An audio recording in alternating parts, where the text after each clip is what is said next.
नमस्कार किसान भाइयों, स्वागत है आपका अपने YouTube channel JP education agriculture centre पर।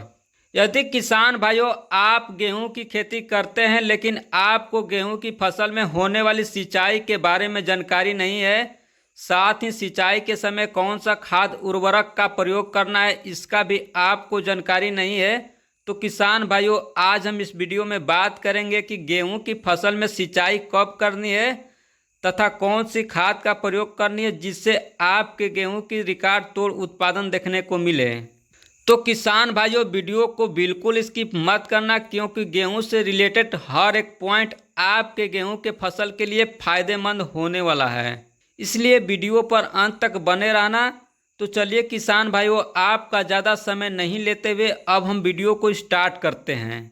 तो किसान भाइयों आपको हम बता दें कि गेहूं की अच्छी पैदावार को प्रभावित करने वाले कई कारण हो सकते हैं, जैसे खेत की मिट्टी, मौसम, जलवायु, बुआई का समय, बुआई का तरीका, बीज का किस्म या प्रकार, जैविक और रासायनिक खाद की मात्रा, सिंचाई का समय और कुल कितनी सिंचाई, खरपतवार प्रबंधन, कीट रोग का निवारण, कटाई में जल्दी या देरी का समय आदि गेहूं उपज क्षमता को प्रभावित करता है। यदि किसान भाइयों आप गेहूं की रिकॉर्ड तोड़ उत्पादन चाहते हैं तो आपके इसके लिए सबसे पहले खेत की मिट्टी की जांच एवं समुचित उपचार करके अपने क्षेत्र की जलवायु के अनुसार बीज का चुनाव करना चाहिए। किसान भाइयों इसके साथ साथ गेहूं की फसल की सिंचाई और खरपतवार का प्रबंधन करना जरूरी होता है। इसके अलावा आपको समय समय पर खाद उर्वरक का भी ध्यान रखना जरूरी होता है। किसान भाइयों अब हम बात कर लेते हैं कि गेहूं की बिजाई के समय खाद की मात्रा कितनी रखनी है। तो किसान भाइयों आपको हम बता दें कि सबसे अच्छे तरीके में मृदा परीक्षण जांच के अनुसार खाद उर्वरक का प्रयोग करना चाहिए। वैसे तो किसान भाइयों समान अवस्था में गेहूं की अच्छी उपज के लिए डीएपी 45 से 50 केजी, एसएसपी 45 से 50 केजी, पोटास 25 से 30 केजी प्रति एकड़ की दर से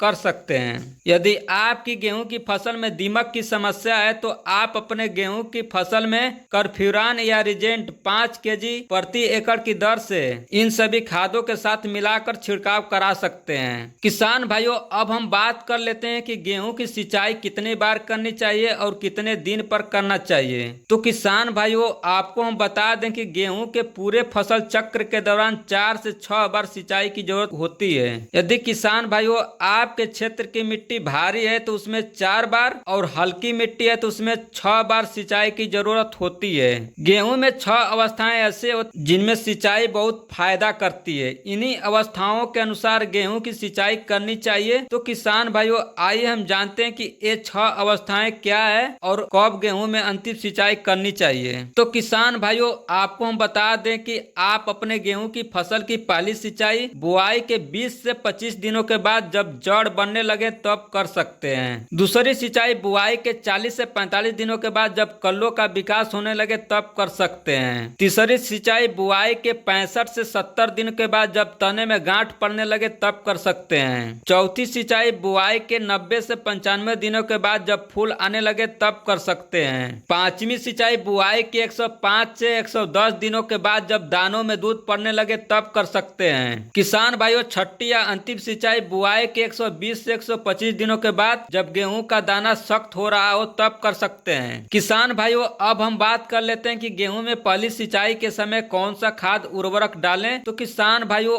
आपको हम बता दें यदि आप गेहूं की बुआई करते समय डीएपी, पोटास, एसएसपी का प्रयोग नहीं किए हैं तो आप सिंचाई के समय इन सभी खादों का प्रयोग कर सकते हैं। देखिए आपको हम बताते हैं कि क्या करना है। पहले आप इन सभी खादों को अच्छे से मिलाकर अपने खेतों के अंदर छिड़काव करा दीजिए। उसके बाद आप अपने गेहूं के फसल की सिंचाई कर दीजिए। आपके गेहूं की फसल बिल्कुल हरा भरा दिखने लगेगा। इसके साथ साथ कल्लों की संख्या में भी बढ़ोतरी देखने को मिलने लगेगी। किसान भाइयों हमने गेहूं के सिंचाई एवं खाद से रिलेटेड सभी जानकारी दे दी है। यदि आपको हमारी वीडियो अच्छी लगी हो तो वीडियो को लाइक करके, चैनल पर नए होंगे तो चैनल को सब्सक्राइब करके बेल आइकन प्रेस कर लेना, ताकि कोई भी नया वीडियो अपलोड करूं तो आपके यहाँ हमारे वीडियो का नोटिफिकेशन चला जाए।